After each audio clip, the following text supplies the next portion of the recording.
What is up, fellow thermonuclear AFers? I am Dan Favale coming at you with another mini segment here. I've been asked a lot about why we haven't addressed the Draymond Green situation. It's because I am neck deep in Team Lookaheads. We do have the Warriors coming later this week, but I figured I would, since I mentioned this, there might be a 2-pod day if you're listening to this on a Monday. I mentioned this, the other one had some cancellations and ghostings for other podcasts look ahead. So there will be days where I probably publish 3 or 4 podcasts just to get out all those look aheads before the season. I'm very much trying to put out our bougie ass previews for every single team before the regular season starts. They might leak into the regular season at this rate. I'm trying though. I hope you've enjoyed them. If you've not, go check them out. YouTube, Spotify, Apple, wherever you get your podcast. They're everywhere. Before we get into the Draymond Green stuff, just very quickly, subscribe to this channel wherever you're consuming it. If you're on YouTube, please hit that subscribe button, like and comment to help the algorithm love us back. And also now we're getting into a point where there's just a lot of other alternative content out there, so it's not the dead of summer. Make sure you stick with us and recommend us. That helps out a ton as well. If you're watching on YouTube or if you're listening to us on whatever podcast player you use, go to the other one and use that too. YouTubers, please head over to Apple, Spotify, subscribe, download every episode. Spotify, Apple users, podcast player people, go to YouTube and subscribe to us. Any way that you can help me continue to grow this community. Like I said, we are approaching some milestones, almost 2K on YouTube, which is 8K shy of where I wanted to be. And then we're almost at 5K followers on Twitter, which I just kind of didn't notice. So go check us out at those places. The Draymond Green stuff, though, there was just a lot to digest. We all know by now that he punched Jordan Poole in practice. The video was then subsequently leaked. And it was not great to look at. I mean, we hear about practice kerfuffles all the time, but the way the Warriors are reacting, you kind of knew this wasn't the norm. Green is now taking some time away from the team, he said. He gave a press conference in where he said many different things, some of which I will touch upon. It's just a very awkward situation. So I think we need to tackle this from tiers. A few of the things, the initial reaction, there are players, a lot of them former, talking about, oh, this happens all the time. I don't buy that. And this is not sourced. To this degree, knowing the reaction coming from the Warriors themselves and Kerr and Steph, and we'll touch on those as well. This beats that level of any other practice, just, brouhaha or whatever you want to call it. And maybe it's because the video was released and so it looks just worse on having that actual footage to me. Maybe I am falling victim to that. But I would be shocked. And just based off some of the current NBA player reactions, when you're looking at a De'Aaron Fox or a John Moran or a Trae Young from the same agency, by the way, saying Draymond trying to get traded to LA was actually hysterical. Even someone closer to being more of a current player, and Isaiah Thomas remains unsigned right now. It just tells me that this was something that was beyond the norm. And then how fast Draymond's camp went to try and do damage control, where it was reported that Jordan Poole's behavior, because he was going to get paid an extension either in recent months or over the past year, impacted it. That again tells me that this was not the norm. Even we know now, Marcus Thompson did a great job writing about this for The Athletic. We know that Jordan Poole and Draymond Green are the trash talkers on the team, that a lot of them might only be the ones talking during practice when you look at their personalities. To me, though, this was a 32-year-old man punching a 23-year-old coworker. That difference matters when Draymond is billed as sort of the emotional bellwether for this team. We know that he's had extracurricular stuff in the past. The LeBron getting suspended, in the 2016 finals. The Steven Adams shot that led to a point where he contributed to a point, I should say, to where he could be suspended. Getting into an altercation with Steve Kerr at halftime of a game. That might have been the same season or what? Yeah, was it? I can't remember. Then the Kevin Durant sideline scuffle that a lot of people attribute to, well, that was definitely why KD left in free agency that year.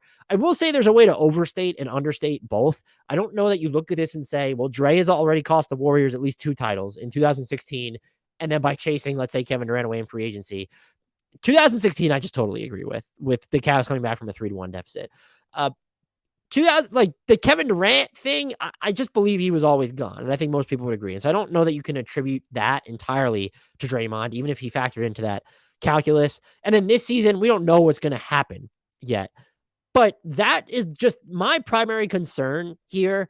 Is I would love to know how Jordan Poole feels about this. Maybe he'll talk by the time you hear this. I don't know if the onus has to fall on him to talk, but he's the one who got hit. He's the one where it seemed like, yeah, there might have been trash talking involved, but the way that Steve Kerr was talking, and then Steph specifically, who we know loves Draymond. Steph just seemed fed up with his availability that this had happened. And even Steve Kerr, when he got into some of the questions and was giving just one word answers, I think he said like speculatory to one of them, whether Dray would be able to come back and this would be okay. That shit matters. And to me, it tells you the scale at which this took place. Forget the leak, but the scale at which this took place was abnormal. Maybe not anomalous, but definitely abnormal. So that is what I care about. It's just, I want to know Jordan Poole's thoughts, because that's what's going to probably impact this the most. If he can recapture the chemistry or the emotional bond he has shared with Draymond, then the other teammates, it'll be easier for them to follow suit. But this is on the team to kind of just, I don't want to use the word forgive to sort of call Draymond this cancer, but it's on the Warriors now again to sort of look past, okay, yes, he is the emotional heart and soul for our team, but it also manifests in ways that are detrimental. To Draymond's credit, and I think that not that we're too hard. I think collectively, we, on social media at least, we struggle to juggle multiple truths at the same time, which is, do I believe Draymond is sorry? Yes. Do I believe that he's also sorry that it got caught or was released on video? Also, yes. Do I think that his press conference was perfect on the matter? No. Do I think he was candid? Yes. Do I think there's no coming back from this? I honestly don't know. There are things that he said that definitely rankle you and should be made fun of. The whole shout out to his family, pulling that David Guetta thing, just so weird. I punched him so hard, his family, it impacted his family. It's just a wild thing to say. I do also think press conferences are tough, even if in your head you've had time to prepare. I can't tell you how much prep goes into some of my podcasts for these, and I'm not comparing myself to Draymond. Let me just get that clear. Draymond is on another level with being able to deal and just mentally prepare for what he's doing with press conferences at the game. So I'm not saying that I have the same IQ as Draymond. My point is, I trip over my words still. I say the wrong things in preps, especially when it's interviews, and I have these notes and these extensive outlines I usually send guests. So you can prepare and stuff can still come out wrong. There needs to be leeway shown. At the same time, him harping at all on the leak of the footage, which I actually do agree is an issue, because internally, like, you want to feel that not players are already under a microscope. And the magnification on that microscope is beyond what I could imagine. And so there's part of me where Draymond says, I've been dealing with stuff off the court and hurt people. I disagree with that just strongly. You're a 32-year-old adult and you shouldn't have to resist the impetus to go up to a 23-year-old and punch them.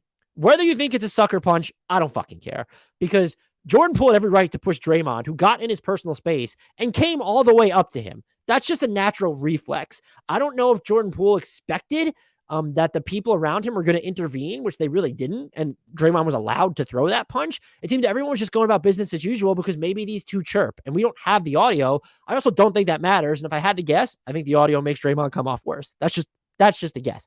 But I can't bring myself to think, oh, well, Jordan Poole should have been prepared that Draymond was going to swing at him. I mean, it's still on Draymond, whether you think that Jordan Poole should have been in more of a defensive stance after pushing Draymond, which, given how close to Jordan Poole's personal proximity he was and how hostile the interaction was, Draymond coming, I don't want to say threateningly, menacingly is probably the better word. I could see why he would be pushed away.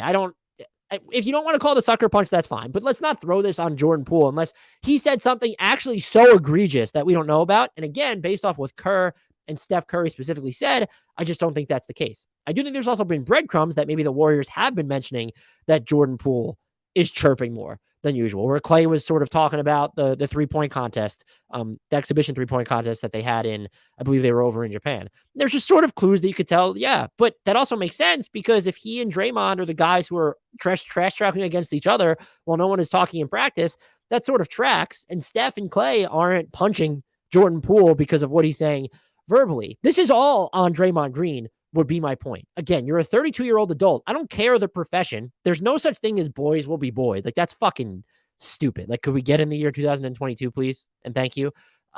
That's not an excuse that I would accept. This is all on him.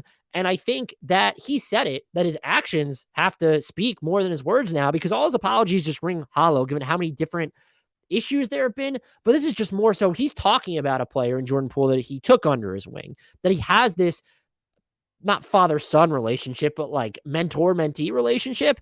And now you've risked that. And he even said, it's tough for him to kind of go to Jordan Poole right now, even though he did say that he reached out to apologize to Poole and, of course, his family for just wild stuff there.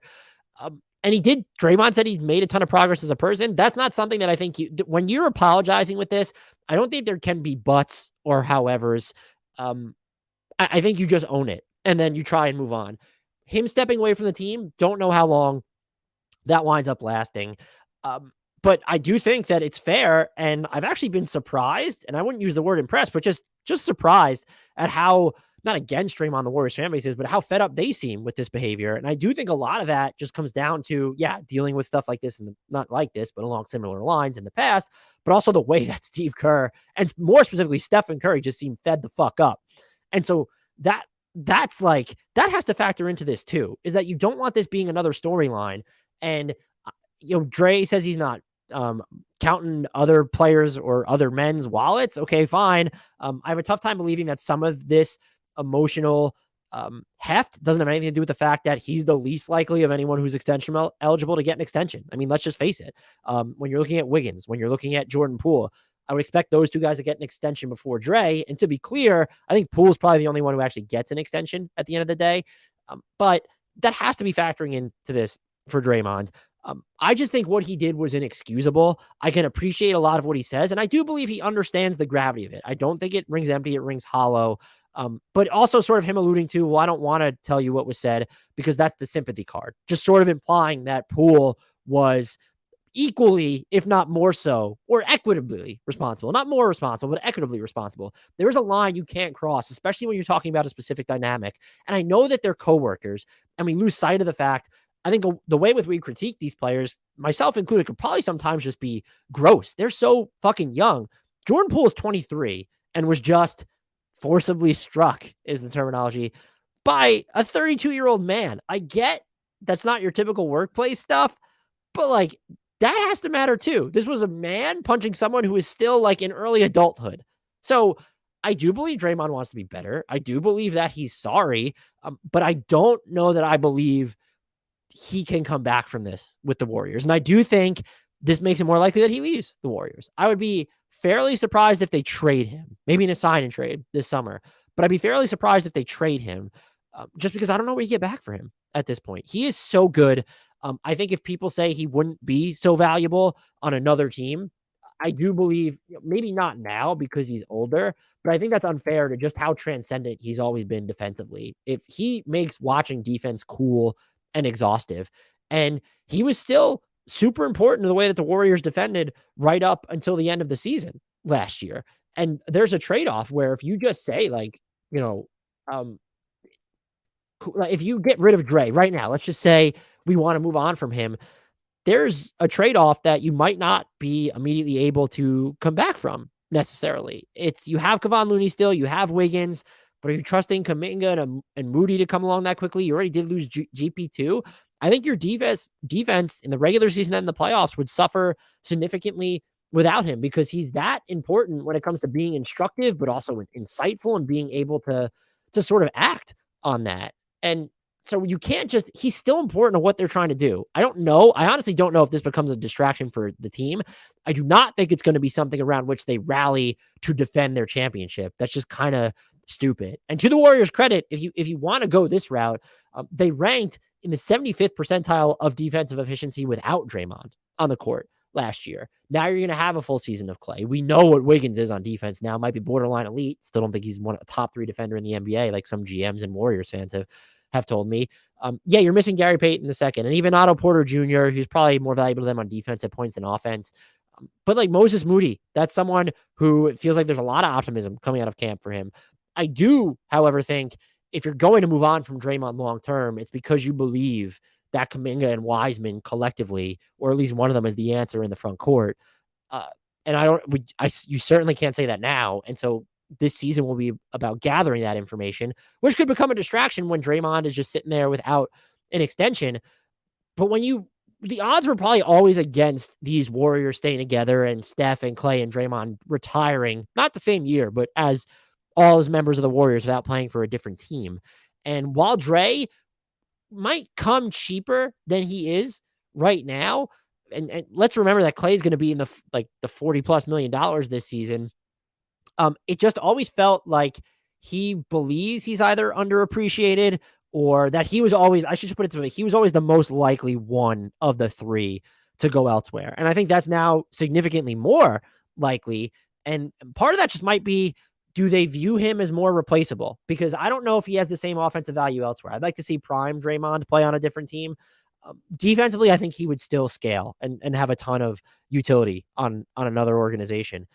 That being said, because you have Kuminga and because you have Wiseman and also because you have Looney, and maybe even you're thinking about paying, we'll get to that in a second, but you have those three. If you hit on Kuminga or Wiseman, and Kuminga definitely feels like he is more backbone essence on defense than James Wiseman would, but maybe I haven't seen enough of James Wiseman. Who am I to say anything like that?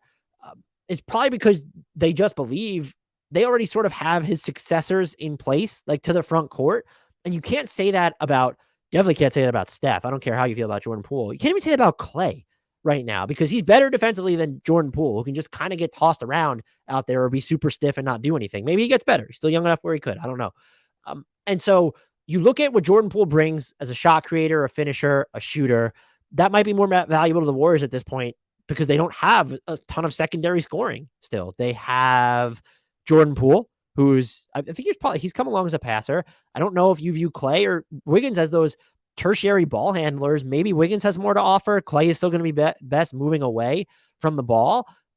So you could argue right now, Jordan Poole was also in a contract year or extension eligible himself, is more valuable to the Warriors in the short and long term than Draymond. If you really wanted to make that case, I would probably push it back against it this season when you're looking at the defensive end, but trying to project forward. Yeah, I mean, this window could close at any point, and Poole's younger, so that's going to help him as well. Then it gets interesting if you want to go to Wiggins and Clay versus Draymond. And I just think as wings, they're going to be inherently more valuable if Dray continues to be limited on offense. And look, he's still dangerous out of the short roll, but he needs space to work with. And there were teams that were able to give him a headache at points with that style. I mean, you look at, Dallas gave him some fits. You look at Boston definitely gave him some fits with that in the NBA finals. I still think he had some really impactful games, especially on the defensive end, but Wiggins and Clay as wings on offense are just inherently more valuable. They shoot threes and they make threes. Defensively, that's the question. Moving forward, not next season. Draymond is still much better than them. I'd argue moving forward, he's still probably going to be more transcendent than Clay. But just looking at someone who, as a one-on-one wing defender, does Wiggins become more mission critical to this team than Draymond? I don't know. And there's so much prior to this happening. There's so much, intangibility that needs to be ascribed to this situation. And now I'm wondering that buoyed Draymond's case. I don't know if it does anymore after this. And I don't think I'm not saying he's a terrible human being, but I also can't sit here and defend him. It was nice to hear some of the things that he said. And I really do. He was candid. I think that he's sorry. I just don't know if there's any coming back from this time. And I could see it being, I think the Warriors are going to still end up being in the top 3 conversation in the West and put up that viable defense of their title. But I don't think this is something around which they're going to rally and become inspired. And my guess would be at this moment, if Draymond Green is still on the Warriors next season, it's almost because he picked up his player option and was so bad that there wasn't going to be a market for him in free agency. And that might almost be, maybe I'm being hyperbolic there. And being too caught in the moment. There's so much that can change. We've seen them overcome the Game 5 suspension in 2016. And when you're looking at the stakes of this specifically, that is clearly more pivotal than a practice punch, if we want to phrase it that way. And so, maybe I am assigning too much value there, but we know the Warriors have to pay all these other people and that they can say, we've already seen limits to their tax bills, and I would just pay everybody, but I'm not a billionaire. My whole thing is they were never going to pay everybody. That's the reality of the situation. And it always felt like Steph would be here. I could see Clay, either them just deciding to pay him because he's Clay, or he would stay here no matter what. And then it kind of comes down to are you willing to keep 2 of Jordan, Poole, Wiggins, and Dray? And at this point, especially depending on how this season goes, I think you would pick Wiggins and Poole. Long term, I don't even think it's a question at this point. And Draymond is the central nervous system to the way that they defend, and was one of the best defenders of all time. Maybe the best defender of his generation, depending on how you like measure that up with Kawhi, or even if you think Giannis is going to wind up factoring into that discussion. So I'm not trying to discredit how much he's meant to the Warriors, but there comes a point where the math wasn't mathing for the Warriors already. If you're looking at how much he wanted to get paid, and now it's even harder to make the math work when this happens. And I do think, though, I'm not going to speak in absolutes here. I would leave the door open for anything. I'll leave the door open for the Warriors to win 60 games with Draymond winning Defensive Player of the Year at this point. It wouldn't shock me. I think the big thing to watch is how Jordan Poole responds to this and what becomes of their relationship moving forward. Because there was a line crossed no matter what, but it was a different sort of line this time when you're just looking at the relationship he had with Poole, the backdrop of the extension talks with Wiggins being factored in there as well. And then just, I have to come back to, Jordan Poole is an adult. I'm not trying to give him a pass if he was to have done anything. The way that Steph and Kerr were talking, I don't know that Jordan Poole could have said anything even remotely sinister enough to warrant that kind of a reaction from Draymond. And that's just where I land on this. It's weird, the whole stepping away from the team. I get that they probably don't want to fall into the trap of, oh, the video came out, now let's suspend him. At the same time, I think there probably should have been a suspension regardless if it's a mutual parting of the ways for a while. I don't know how he's supposed to work on himself though in a few days, like he said. And so is this going to be a protracted absence? I don't know. And the other thing is just like whatever's happening with him, I hope he's okay. I don't want anyone in the world to hurt. It still doesn't excuse. You're a 32-year-old adult. Like this, if you were a 19-year-old rookie and letting the emotions get the best of you, but like we've been here, done that, watched some iteration of this, like a handful of times since he's been in the league. And I don't like using the word outburst because I don't think that's what it is. I really hope that he is like everything that's going on in his personal life is fine. He talks about being a good dad. I don't think that Draymond is don't know him personally, but I don't think he's this terrible bad person. I also think it's well within the rights, especially if you're a fan who only cares about these players as athletes of your favorite team, to be fed up with Draymond and take that stance. I think we all need to juggle the dynamic of athletes or people too, though. And so I wouldn't be just, oh, we need to trade Dray for whatever. Or there's no coming back from this. I won't rule it out, but increasingly so, it feels like this was just a breaking point that it won't undo the Warriors this season, but the idea of them looking even like not remotely, but bearing resemblance to the core four of Dray, Clay, Jordan Poole, and Draymond. Even the thought, it feels increasingly likely, let's phrase it this way, as I alluded to already, it feels increasingly likely that this will be the last season we see Draymond, Clay, and Steph Curry on the same team. That's where I'm at with this. Maybe I'm reading too much into the moment. Let me know what you think. Either on Twitter, you can follow me at Dan Favale, at HardwoodKnocks on Twitter as well. Join our Discord. The link is in the YouTube and the podcast description. If you're on YouTube, please hit that subscribe button, like, comment to help the algorithm. Wherever you're consuming us, subscribe elsewhere. If you're on YouTube, subscribe to us on a podcast player, download every episode, help me grow the community that way. If you're listening to us via podcast player and this is your first time, hey, give us the permanent subscription there. Also head over to YouTube, like, comment videos, subscribe, anything. It would help genuinely a ton. Shout us out on Twitter if you enjoy the work that we're putting into this. Again, the team look-aheads have been a behemoth, but I enjoy doing them. I think that they are valuable, even though the numbers on them this year have been caps lock rough.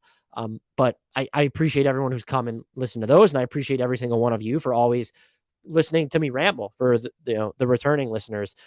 Until next time, and as always, I leave a shout out to one, the only, the real culture setter in the NBA. This never would have happened if he was on the Warriors, Frank Ntilikina.